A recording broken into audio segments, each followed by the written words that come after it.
Friday Night Racing on Off the Ball. And they're off. Brought to you by Go Racing. Plan your day at the races at goracing.ie. Yeah, very good afternoon or evening to you wherever you're consuming this. You're very welcome along to Friday Night Racing. We're live on Newstalk. We're obviously live on all of Off the Ball social platforms for you as well, on YouTube, Twitter and on Facebook. And Johnny Ward is here. How are you, Johnny? Very well. So we're going to focus on the weekend's racing, because this is kind of, you were saying, the proper kickstart of the National Hunt season. It's a brilliant weekend with Naas and Navan, two of my favourite tracks, and the likes of Footpad and Applejade coming back. And even though the ground is still quicker than it should be for this time of year, it's obviously safe enough for these horses to come back. And the bit of rain this week, it's a bit of a pain for, you know, us urbanites, but it's badly needed, really, really badly needed. And jumps trainers are crying out for rain, and the cards at Navan and Naas are top notch. It really just feels like the start of the jump season. You mentioned the trainers are crying out for it. We've got one of the best trainers in the country, Gordon Elliott, on the line. Gordon, good afternoon to you. How you doing? Hi, how are you? Yeah, look, we're very excited about this. Johnny's been talking about these cars all week to us, and we're going to preview the races in a couple of minutes' time. But just how important was that rain that he was talking about from your perspective? Yeah, definitely. We were all crying out for a bit of rain. We're down Tipperary School horses here, and it's been spilling rain all morning. So it's very important the rain that has fallen. How badly has it inconvenienced you in terms of your gallops, the drought that we've had? I know the gallops have been okay. We can manage the gallops, but the problem is we just can't get in grass. But listen, everyone's in the same position, and it's going to be a long season. Yeah, and in terms of, like, would your horse be a little bit slower to come out, we'll say, in terms of galloping on grass than they would normally be, or? They would. I'd say, to be fair, we're probably sort of 2 or 3 weeks behind ourselves at the moment, but listen, it's a long time to next March. This weekend is obviously excellent. Just before we get on to it, you were probably happy enough in hindsight with Sam Crow, were you? Just listening to you afterwards, it was kind of like onwards and upwards with his run at Down Royal. Listen, you're always disappointed when they don't win, but I'm very happy with the horse coming out with the race well. He's lost a good bit of weight, he's tightened up well, so we're looking to the future. You know, we keep looking forward, not look back. I would have loved him to win, but he's definitely going to be okay. In terms of next weekend, then, where will he be compared to that Down Royal, do you think? He's definitely come on from the run, so he's in good form. We're happy with him. Yeah, you're kind of happy to step him up now to a better race, thinking that maybe he'll kind of show more like what he showed maybe last season with the benefit of the run behind him. Exactly. Yeah. The weekend ahead, though, I don't know, Applejade. I was talking to David Jennings this morning in the Racing Post, and he was saying that, having spoken to you for a stable tour, of all your kind of star horses, you were particularly happy with her, and she reappears obviously at Navan on Sunday. Yeah, she runs on Sunday. She's in good form, but again, like all mine, she's going to come onto a run, but with a few little issues at the end of last season. I think we've ironed out now, and we're looking forward to getting her started off. Were you disappointed with the way the season ended with a couple of defeats? Of course, we're disappointed. She got behind Cheltenham and punches out, but she doesn't have to improve a whole lot to be winning. If she improves a couple of lengths at all, she's good enough. So we're looking forward to getting her back on. Yeah, and in fairness to her, she's been so mare for you. Like, start off with winning this last season, went on a bit of a roll then. Unbelievable. She thinks she's 6 or 7 grade one altogether, so you know she's a bit of a collector's item now at this stage. Very excited as well to see Felix Deji running at Navan, and I suppose, was he quite hard on himself as a bumper horse? He was settled a lot better over hurdles, so we're looking forward to getting him back out now on Sunday in Navan. You know, he settled great for Jack last day and jumped very well, so looking forward to the weekend. He's a horse Keith Donoghue was talking at a preview night. He's an awful high time for this horse. Could he be potentially exciting? I'd say he's definitely a great horse, but he's a grade 1 horse, not time will tell, but he's a horse to think about. Yeah, and a couple of other interesting runners. Campiador must be one of the most unlucky horses in training, making his chase debut on Sunday. Yeah, you're lucky. He fell a couple of times and he looked like he was going to be banged there, but we're looking forward to getting him started off the weekend again, so we'll see how he goes. What sort of jumper is he? Touch wood, he's jumping well at home. Keith Donoghue, who's done a lot of schooling with him, so we're looking forward to starting him off. And Dortmund Park as well.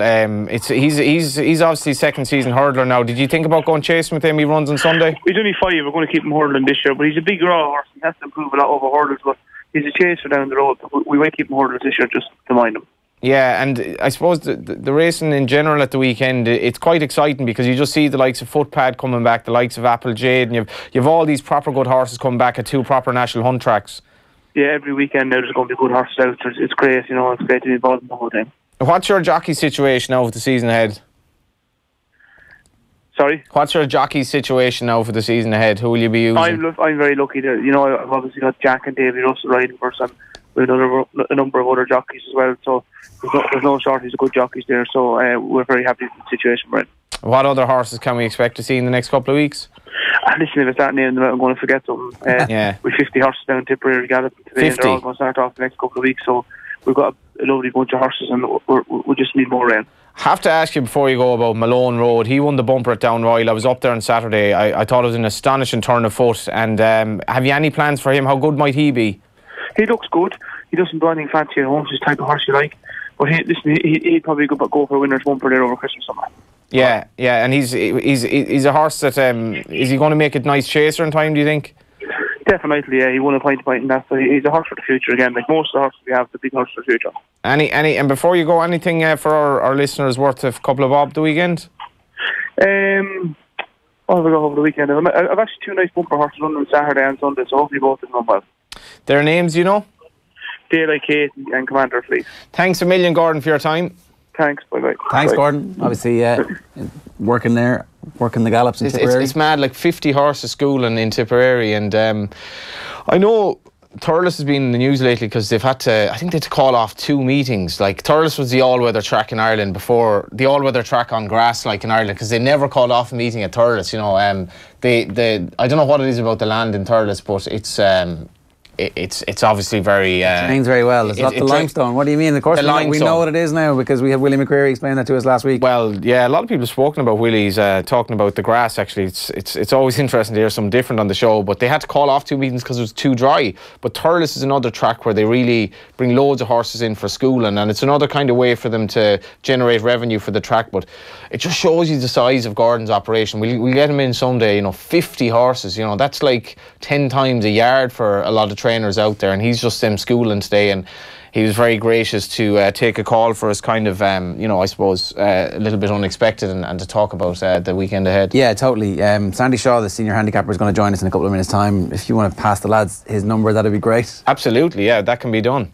And Sandy, of course, is a father of Gary Shaw, who's just moved from St. Patrick's to St. Patrick's from Shamrock Rovers, so he's a big League of Ireland interest as well, which is always good. These crossover sports, it's been a theme so far of this. We've had soccer players. This is the first League of Ireland crossover we've had properly. Well, you obviously. Yeah, well, yeah, we're paranoid in racing that a lot of people, a lot of people in racing don't really seem to have an awful lot of outside interest, you know, and I think that is actually vaguely true. They often get married to racing people, and you know they keep it all within the flock, but a lot of them actually do have interest in other stuff as well. And Sandy would have replaced Noel O'Brien. Still hard to believe Noel O'Brien is gone. You know, he was a young man taken so tragically by cancer way before his time, and one of the most popular people in racing, who had to deal with a lot of diplomacy in terms of dealing with the British handicapper Phil Smith, who has since retired, but would be a bit of a different character to your normal handicapper. He'd be, you know, wouldn't always be all that well received in Ireland in terms of how he handicaps horses, but Noel was very diplomatic in how he dealt with that, and how Sandy will deal with his British counterparts now will be interesting as well, because he's a lovely man as well, but he has his own ideas about how handicapping should happen. Which you need to have, right? You need to kind of come into this job with a sense of this is what these are my intentions. This is what I do think a handicapper is a bit like the cliched referee in that, you know, he should do his job, but not necessarily. It's like the less you hear of him, the better in a way, in the sense that if you hear about the handicapper, it's probably because someone has given out. And Phil Smith was frequently on at the races where it was the Ask the Handicapper show, where he would have a bit of banter with Matt Chapman. But his handicapping methods were so arbitrary, really, like, and so ad hoc that I thought he did handicapping a disservice, because he came up with figures that I thought just couldn't make any sense. And as far as I'm concerned, handicapping is very important. Like, you know, you handicap a horse based on what he's achieved, and to an extent what your interpretation is of what he's achieved, but not what he might be able to achieve in the future. And I think if the handicapper has a big ego, I think that's a bad thing. And I think Sandy's interest in handicapping is purely from the philosophy of doing the job properly. Yeah, well, I'm glad you finished that in such a nice way, because he's on the line. Sandy, good afternoon to you. How are you doing? Good afternoon, Ger. How are you? Yeah, very well. Can I just ask a dumb question here before we get into the nuances of racing? Can you explain the point of the handicapper because one of the things we're trying to do here is to break down a little bit of the language around horse racing sometimes, and what exactly is the role of the handicapper? Well, I actually heard Johnny say there, talk about a good example would be Sandcross boats. We rate horses on what they've done and not on what they might do. And I suppose one of the interesting horses, Pro, we all expect he's going to go on. He possibly could win a champion hurdle and so forth. But to do that, he needs to find about 10 pounds of improvement from last season. And a lot of people, I think, are assuming that he's already made that. Last weekend at Down Royal showed us he still has a little bit to go. He's rated 160 with us. He'd need to get to near 170 in order to achieve that. So I'd expect him to improve for the run at Down Royal. He goes to the Morgiano hurdle, I believe, at Punchestown later on in the month, and we'll see how he gets on there. Can I go back to two bits, right? So when you say he's got to find £10, explain that to us, will you? Right. Do I need to explain ratings in detail? Like, I mean, ratings are basically pounds, as we call them, weight-wise. And most horses would have ratings. A horse, to qualify for a rating, first of all, would need to run in generally 3 hurdle races, for example, if we take hurdles. And then we assess the horse on the basis of those 3 runs, and we give them a handicap mark, which is a mark over hurdles would be based anywhere between 80 and, we'll say, around 170-ish. So in order to do that, we assess the 3 runs. We generally pick his best run and give him a mark based on that, which would be, just say, it's 150. Then if we had a horse rated 140, that horse would get £10 off the 150 horse. It's as simple as that. In terms of weight, if the 150 horse had 11 stone 12, then the 140 horse would have 11 stone 2. That's the way it works.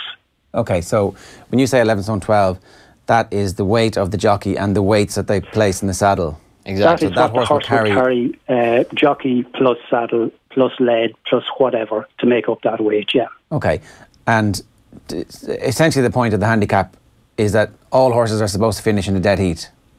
Theoretically, that's the case, all right, yeah. Like, I mean, what most people... Handicaps are very important because in this country, or in most countries, that probably 80% of horses will only ever win handicaps. They're not good enough to take on the really top horses. So their only chance in a lot of cases to win a race would be in a handicap. And I'd say 80% of horses, all they'll win will be handicaps. So it is very, very important in this country and any other country that we have handicaps to give these horses all a reasonable chance of winning a race. Some horses will never win a race, no matter what mark or what weight that they have, but it does even things up. It certainly even things up. Theoretically, as you say, they're supposed to finish in a straight line, but we all know that doesn't happen. We'll say the race now, we'll say in Navan. I was doing the spotlights for the Racing Post earlier, Sandy, and obviously the main chat at Navan on Sundays, the likes of Ballyosheen is running, Applejade is running, Quick Grabbing is taking on Felix Desjy. But then the likes of yours truly will kind of rock down to the 3:15, and you'll see a handicap hurdle over 2 miles at Navan in which Charles Burns has Wonder Late, and then Gordon Elliott has Angelo Javelix, who's reappeared from other stables and comes back from a long layoff. Is this your idea of like a race where, oh God, like I don't want to be made a fool of here, but you know there's not much I can do because you're talking about potentially 1 if not 2 very well handicapped horses? Yeah, that's the case. Look, sometimes, Johnny, what happens is you do weights. You mentioned Wonderlace there, for example. A very tricky horse to rate. We've rated him 119. He has 11.6 in the race. But possibly he's better than that. Possibly he is better than that. But we can only rate him on what he's done. We have looked at the race.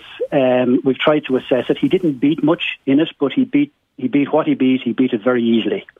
So it's a bit like how long is a piece of string. How much better than the second horse is he? At the moment, yes, he's 119. Is he a very well handicapped horse? He could be, but we won't know until we see.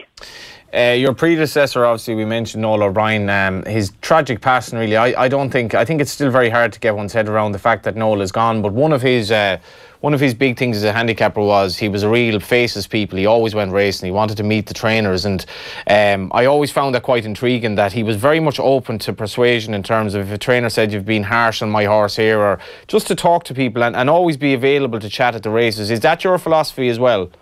Oh, very much so, very much so. And I have no problem with people if they want to give me a ring about their horse and to discuss their horse, because as you know, Johnny, people can tell me. I invite people at the trainers' courses, the new trainers that are looking for licenses, and they come in and we all go over. We give them a talk on all the various aspects. And when I'm speaking to them, I give them my phone number and I say to them, look, come on to me, ring me anytime you want. If you want to discuss your horse, I'd be happy to listen to what you have to say, because you know more about the horse than me. We have, as handicappers generally, to read between the lines most of the time. You can only assume certain things. But if they want to tell us more about their horse, we listen to what they have to say. And if they build up a relationship with the handicapper where we can trust them, we will very much listen to what they have to say. Naturally enough, if someone comes on to you and leads you up the garden path with a horse, you won't be very impressed if it comes out, lands a gamble and wins. But what that does, as I do say to them there, that's not going to do you any good in the long run, because the next time we speak to you, we're not going to listen to what you have to say. It's a bit like the boy that cried wolf, You're not going to listen and take on board everything that they're actually saying because of what happened before. But I would be wide open to listen to people discuss their horses with me. Were you always interested in the whole art of handicapping? Was that something that you were into from a very early stage, or is this kind of you acquire all your racing information and your racing knowledge and then go, actually, I can now begin to apply it to the art of handicapping? Well, was the case as well that you're going to become a professional footballer, but you decided that you weren't quite good enough, so you had to go down the racing route? Yeah, that was kind of the way. All right, Johnny. Yeah. I love the football. All right, but no. Look, I was born into racing. My dad was a trainer. He was travelling head man to a man called Darty Prendergast, which I'm sure Johnny knows the name anyway. And my mum was involved as well in the racing industry.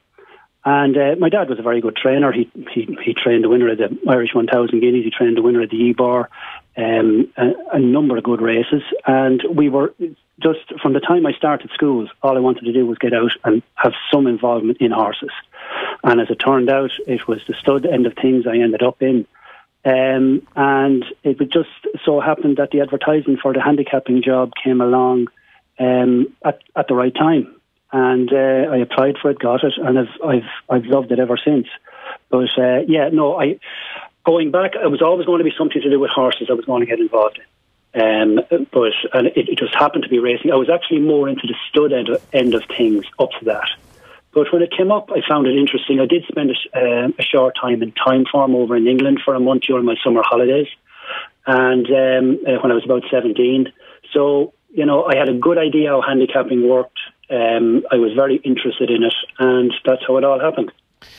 Do you have a particular philosophy, and more to the point, what was your interpretation of Phil Smith's kind of manner of handicapping in Britain, which obviously incurred the anger or frustration of a lot of trainers over here? Not so much maybe because the horses have a higher mark when they go to Britain, but just because it seemed quite erratic in terms of how we handicapped horses. And we obviously had the joy that it was not the John Smith's Grand National, it was the Phil Smith's Grand National, because he had such a role in the handicapping of the horses. But obviously he's retired now. But what was your take on the way he handicapped horses, and was it a bit, I suppose, needless antagonism at the end of the day?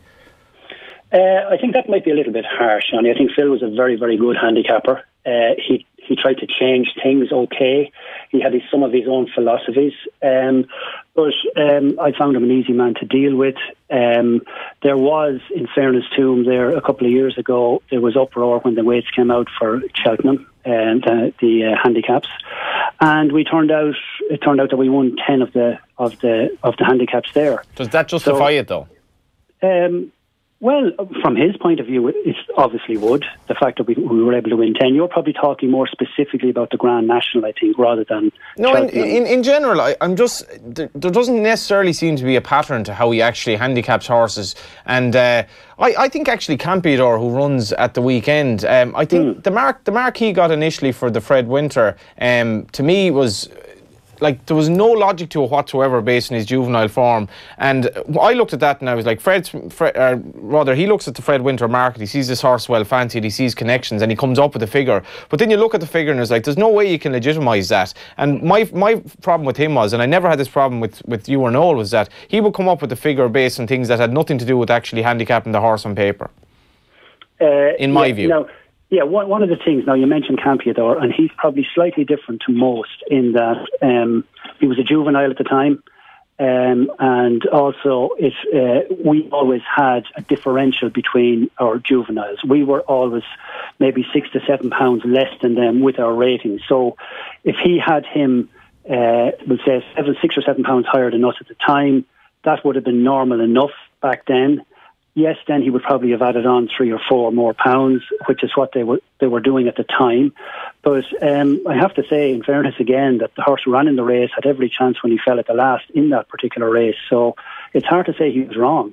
But the other thing I would like to mention, and Phil has pointed this out himself, everybody talks about Phil Smith the whole time.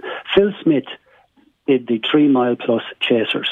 There are other handicappers there as well. There's a horse, there's a man who would do the 2 mile hurdlers. There's a man who do the 3 mile hurdlers, 2 mile chases, 2.5. So there's 5 or 6 handicappers there.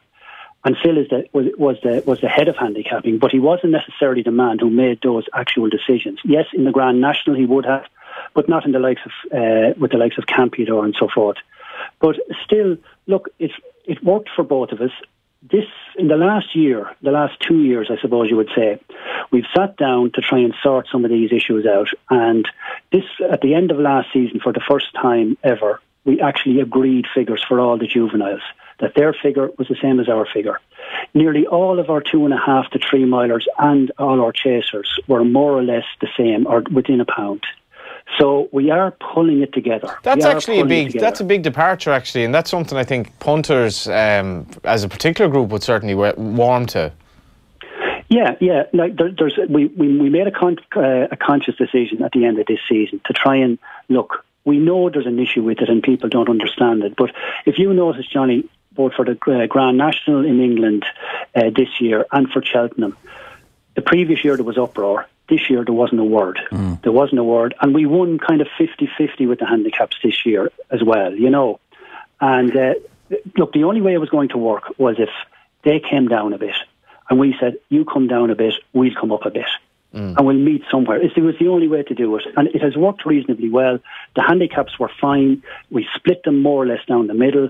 The Grand National, I know there was a lot of hassle the previous year, but this time around it was all pretty good. And we were first and second, but there was no complaints. How big is your own office now, Sandy? How many of you are actually responsible for handicapping horse racing in Ireland? Yeah, well, there's 4 of us in Ireland. There's 2 of us do the jumps and 2 lads do the flat as well. So I'm working with a chap called Shay Quinn, who was a steward secretary prior to this, but very sharp guy, delighted to have him. And then we have Gary O'Gorman as the senior flat handicapper, and Mark Bird, who works with him. So there's 4 of us all together, 2 jumps and 2 flat. Is it a maths job, really, when it comes down to it? Is it mostly mathematical based? Yeah, a lot of it's probably more mathematical on the flat, if the lads don't mind me saying so. It's slightly different over jumps, because when we're working out our assessments, we have to decide, you know, how much did that mistake cost that horse, or what would have happened if this horse wasn't hampered. We've had an awful lot more flat races, we say, at Dundalk, start and finish, and there's no obstacles in the way. When you're talking about obstacles, you know, it's a matter of opinion. You mightn't always be right, and I always say that about handicapping. What we do, it's a matter of opinion, and it has to be our opinion because we're the handicappers. But it's not necessarily the right opinion. We just try to get it as best we can. To, you know, personally, I like to get a horse to within 3 or 4 pounds of a mark where he should be, and then I'd be happy. But look, sometimes you're right, sometimes you're wrong. And to go back to where we started, when you're saying a horse has to find £10, essentially you mean the horse needs to be rated £10 higher before he's going to be Yeah, he needs to improve. Now, you'll find, Jared, that most horses, like the likes of a Sam Crow, he's a novice, he's inexperienced, and like a football or whatever, he's young. And over time, you would hope that he would improve and get better. A novice of his calibre, we would expect to do that. As I go back to say, when we rate the horse, we can only rate him on what he's done, not on what he might do, but there's every chance he will improve the amount he needs, which I reckon to be in or around £10 is what he needs to improve to win the likes of a champion hurdle. And what would signify that improvement for you? Is that like the distance he beats other horses by? Is it? Yeah, it would be. What would happen is we'll say we've a horse like Mellon, who'd be, we'll say, rated a few pounds higher than him. He'd be rated 165, right? He's rated 165. So at the moment, on what Mellon was second in the champion hurdle last year, he's rated 165, and Sam Crow was rated 160. Now, they met, of course, at the end of the season, their last season at Punchestown. Unfortunately, both of them fell. That was remarkable as well. Sorry to interrupt, Sandy, that was one of the most remarkable things I've ever seen in horse racing. Two horses at the same hurdle fell independently. It was literally about 1,000,000 to 1, because you don't expect them to fall at any hurdle. You don't expect them to fall at a specific hurdle, and at least of all, you don't expect them to fall independent of each other at the same hurdle, and it was like a two-horse race. Yeah, it was absolutely amazing, because there were completely different instances as such at the same hurdle, and it was from a handicapping perspective, it was a killer really, because this was a rare chance. I have to say, it doesn't happen often that the top novice meets one of the top current champion hurdle type horses. And when they both fell, it was an awful pity. It was an awful pity. So what it left us with is Mellon rated 165. Sam Crow still rated 160. So, Ger, in order to for Sam Crow to beat Mellon, he may meet the horse now in the Morgian hurdle at Punchestown, and if he beats him, we'll have to look at going higher than Mellon's 165. He could turn out to be a 166 horse, but that's how we find out. If he goes and beats the established stars, horses that are races, that will show us that he has made that improvement. Okay. When they're both off different marks at this stage, do you have an expectation that obviously the 165 horse is supposed to beat the 160 horse? Are they supposed to win theoretically, yeah. Yeah, theoretically. And in theory, is it supposed to be by a specific distance? Does the weight equate to a distance? It's kind of, like roughly it's a length to a pound. A pound a length, That's deeply inexact. Sure. It's almost like too convenient, but in fairness, it is too convenient. And like you look at a horse like Brex Drago, we'll say running tomorrow, Sandy. He won 3 hurdle races in a row, but this is a problem for the likes of him, because Brex Drago is a horse who just doesn't have it in his mind to win by very far. He does enough, and is he one of those horses that you're kind of like, how do I actually handicap him? Yeah, the hardest horses to handicap, or more so the hardest horses to reassess when they do win handicaps, are some horses are like that. They only do enough to win. They just like to stay in front of the lad, or they like to keep company with the horse beside them there, and they'll only do enough to win. So they might win by a length, we'll say, and theoretically we'd be raising their rating £2 more than the second horse as such. But what we might not know or might not be able to see is that he could have maybe £10 in hand. He could have won a lot more easily than the actual margin. And they're ideal horses for a trainer to have, handicap-wise anyway, that they don't show what they're really capable of. They just do enough to get home in front. And yes, they can be difficult to rate, all right, yeah. He's also known for his son Gary being a League of Ireland starlet who was top scorer with Shamrock Rovers last season, but has now done if not the cardinal sin, like maybe a papal sin or something, by joining St Patrick's Athletic. But I obviously I probably, when I meet you at the race, I'd say 95% of the time I'm talking to you about the League of Ireland. But you've obviously taken great pride in Gary's career so far as well. Oh, absolutely, yeah. It's my hobby away from racing nearly, and he's kind of fulfilled what I always wanted to do when it came to football. But yeah, he's done very well. He started with Bray. He started with Bray, did well there. Went to Longford then. He was unfortunate. He had a couple of injuries because he was going well. He was playing with the Irish under-19 side with Robbie Brady and Jeff Hendrick and guys like that. And unfortunately, he had a couple of breaks of his leg, metatarsal first, then his ankle. Then he went to Longford, did very well there. Was Player of the Year there, and was actually Player of the Year of Rovers last season. But this season, unfortunately, he didn't get the game time. So he thought about moving on anyway, and it'll be a change. It'll be a change, but I think it'll be a good change. I'm not certain that the way Rovers played really suited him with the one man up front. And I think that might change at Pat. So I'm looking forward to it now, I have to say. Good stuff. You've been great with your time, Sandy. Thanks very much for taking the call. Okay, Jared, thank you. That's the senior Irish handicapper there. This is it's fascinating stuff when you get into it, because ultimately they've got to know how every horse in the country is going against every other horse in the country. It's a really difficult job. Definitely, yeah. I guess a lot of people who really don't understand racing, handicaps are complete gobbledygook to them, but to my mind, I really enjoy looking at handicaps to find out. Back in the day, trainers would try to get their horse in the lowest possible mark to give him the best chance of winning when he gets into handicap company, and you'd have horses ludicrously well treated after 3 runs that literally were beating a car ride every race, couldn't even spot them, give them whatever the lowest mark, 75, and next thing they turn out to be much better. That's kind of changed. The Turf Club have come in and they're trying to take the skullduggery out of it. I think that the art of handicapping is still, even though it's slightly a dark art in ways for the trainer, he's still just trying to maximise the potential for his horse to win races, and we're all intrigued by that. How do you get your horse as best treated as possible? But I think it's a lot more transparent now, the process, and I think Noel O'Brien was critical in that, because he was not a guy who stayed at home behind a computer screen and looking at it. He went to the races and he knew the characters that would be trying to get one over him, and he talked to them, and he was like, I know what you're doing with that horse, and I'm on it, and I think he's inculcated that sort of system and beliefs with Sandy, and 2 absolute gentlemen, but two men who understand and really appreciate the game, and they're not these, like the referee who won't talk to you. He just gives you, that's the decision, and he's just got this air of haughty arrogance about him. They're not like that, and I think Sandy do a fine job, and so will his assistant. Okay, we've talked a good bit about the racing at the weekend. We'll come back to that now in some more detail. A reminder that, of course, Friday Night Racing is brought to you with GoRacing.ie.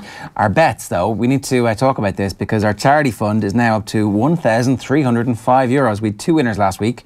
Sancta Simona and Down Royal, and Newspaper of Record, the Breeders' Cup. That's what we're going with. Mm-hmm. Yeah? That is indeed correct. Yeah, because you had another tip that you'd also given out for Down Royal that happened before we went on air, technically. Yeah, I think that might have been Sancta Simona, but for the purposes of the record, okay, all right. Both horses run. The Newspaper of Record did it very well, and the Toast was obviously keen that we tip in the Breeders' Cup, because it goes into the pool over there, and that's how they bet, actually, essentially in America. They bet through the tote pool, but she absolutely bolted up. She's 3 from 3. She looks very exciting. Okay. So we've plenty of options this weekend. Yeah, we had 2 bets with the Tote.com last week for the Irish Injured Jockeys Fund. So all our winnings are obviously for charity for that. Keep an eye on the Tote.com or the Tote social media to see what the payout is going to be on your selections this weekend. Do you have selections for us this weekend? Yeah, I'm going to give one selection that is in the 3:15. It's a race I actually mentioned with Sandy, because this horse, Wonder Late, is trained by Charles Burns, who's an absolute master of training these handicappers. And it says that at the bottom of the screen there, rated 119. Now, on the face of it, the rating he gave him for winning a maiden hurdle actually looks a little bit harsh, like a couple of pounds too high. But this horse then reverted back to the flat, and basically, as a rough guide, your flat mark should be about 40-45 pounds below your hurdles mark, just because they're 2 different disciplines, but they're working in, it's a bit like dollars versus euros, for example. But Wonder Lace's form in the flat, so his last run, he was 3rd, beaten a length of 93, which in theory would make him 130. Yeah, 100. Even after that race, you could nearly say 135, 140. Yet he's run off 119, and he's very lightly raced, trained by a master. Davy Russell takes the ride, but the interesting thing about this race is it's going to be a fascinating betting race, because Angelo Javalex, who Gordon Elliott just basically improves horses from other yards time and time again, often exponentially, and this horse has been off for 686 days, but on the basis of his form earlier in his life, he could be very well handicapped if Gordon can untapped that potential that he had. And the bizarre thing is he's gone through the training rounds, but his last trainer was actually Charles Burns, and he trains Wonder Late. So these are two horses who, like, as a layer in the betting ring, you're like, I'm really I'm on guard here, because one of these has to be very well backed.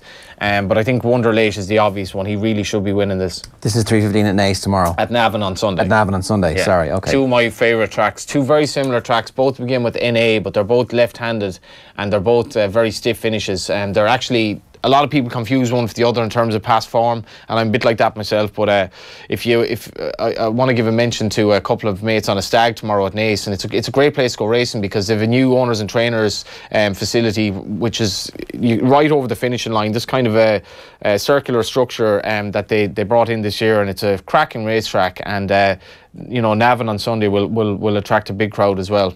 Yeah, great racing. So that's our tip this week.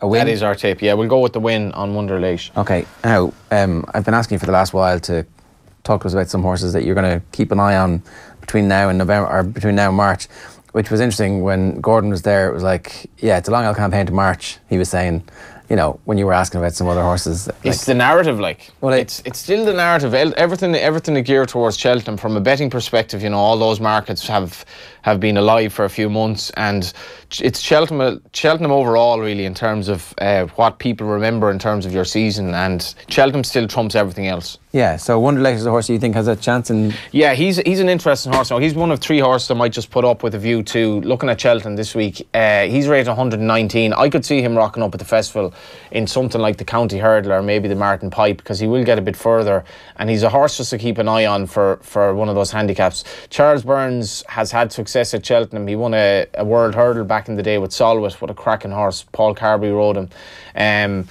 And he won with Weapons Amnesty as well in the RSA. He's a really good trainer, Charles. I think he's one of the trainers that I often wonder why he doesn't have more horses. He's not expensive either, but keep an eye on this horse. If he doesn't run at Leopardstown at Christmas, he may well run there, but he's a horse for Cheltenham, definitely Wonder Late. I think he's only 6 years of age. Okay, Paloma Blue is another horse you want to talk about? Paloma Blue. He's trained by Henry de Bromhead, and he is a horse that was a very good novice hurdler last season. He ran very well behind Sam Crow at Leopardstown at the Dublin Race Festival, the inaugural renewal of that. And Henry de Bromhead's season has been excellent. We'll have Rachel Blackmore hopefully on at some stage, but herself, Jigginstown and Henry de Bromhead have built up a bit of a triumvirate. Horse takes to chasing, with Sam Crow not running in the Arkle. This Blue. Okay. Can't run in any other race. If he's there, he runs in this race, as far as I can see. Okay, so that's with Wonder Late. You just hold on, and you try and find somewhere that you can back. Just keep. He won't be in the market yet, but keep an eye on him for those handicap markets that'll come out in due course. Okay, and then Saldier, is that the right pronunciation? Saldier, yeah. So Saldier. As a League of Ireland journalist 1 minute and a racing journalist the next, this has been a big problem for me, because Kieran Sadlier is like a really good League of Ireland player. He'd be honoured in the PFAI Awards tomorrow night. Saldier, on the other hand, is a horse, juvenile hurdler trained by Willie Mullins, and I often call Kieran Saldier, and I call the horse Sadlier. So the L and the D does get me caught out, but I was down at Willie Mullins during the week. An amazing hospitality from him. Had a couple of guests in, and he couldn't have been nicer. He's in such good form at the moment. I can't but think his horses are in good nick, which they have been all season. But he was in unbelievable good form. So I think. So you're looking at the body language of the trainer to see. He's happy, but it was actually funny. There was a girl riding a horse that hasn't run for him.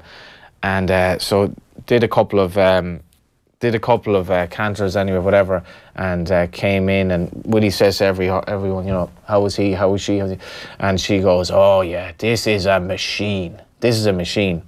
That horse shall remain unnamed until I reveal on the subsequent show, because I have to probably clear it with Willie as well. Actually, I'll just do it anyway, but I'm not going to reveal his name just yet. Okay. But he's a horse that hasn't run yet, and he's a 4-year-old next year. He'd probably end up in the Triumph Hurdle. Next March. If you can maybe reply to our Twitter feeds and see if you know the horse I'm talking about. I'd be very impressed now. But Willie chastised the girl playfully and said, shh, keep quiet. There's there were a few people there that had nothing to do with the horse. Anyway, Saldier, on the other hand, he runs at Naas tomorrow. You don't think it was a setup?